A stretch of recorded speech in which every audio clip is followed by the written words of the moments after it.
According to latest reports, the contract for building 5 fleet support ships for the Indian Navy with the Turkish company Anadolu shipyard could be delayed, and the fallout could be due to Turkey's support to Pakistan at the recently concluded 74th United Nations General Assembly.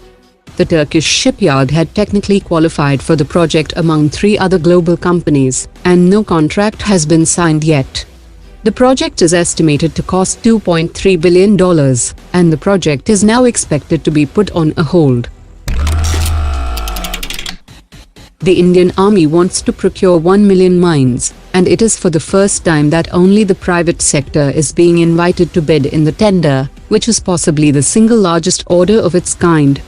No Indian private sector firm currently produces such products. So the Indian Army has invited private companies to tie up with foreign companies and respond whether they have the capability to deliver 1 million mines over a 5-year period.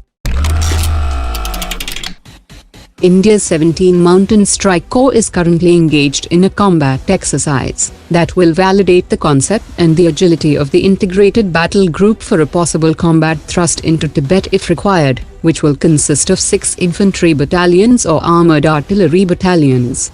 Interestingly, Chinese officials in India have been making inquiries from the Indian government on the exact nature of the exercise and its objectives ahead of the visit of Chinese President to India.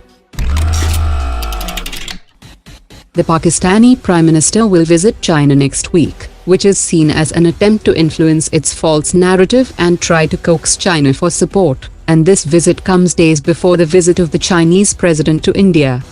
Top experts have said that despite Pakistan's efforts to raise the Kashmir issue, the Indo-China summit would focus only on trade and investment ties between India and China.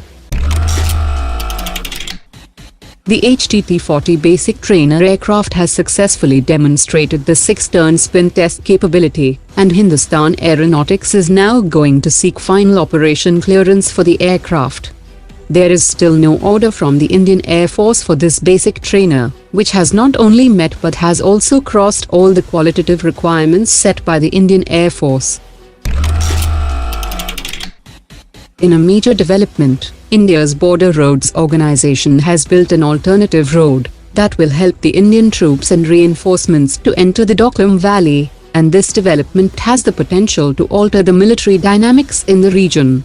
The Border Roads Organization has also adopted a new technology, which allows faster construction of roads in colder climates.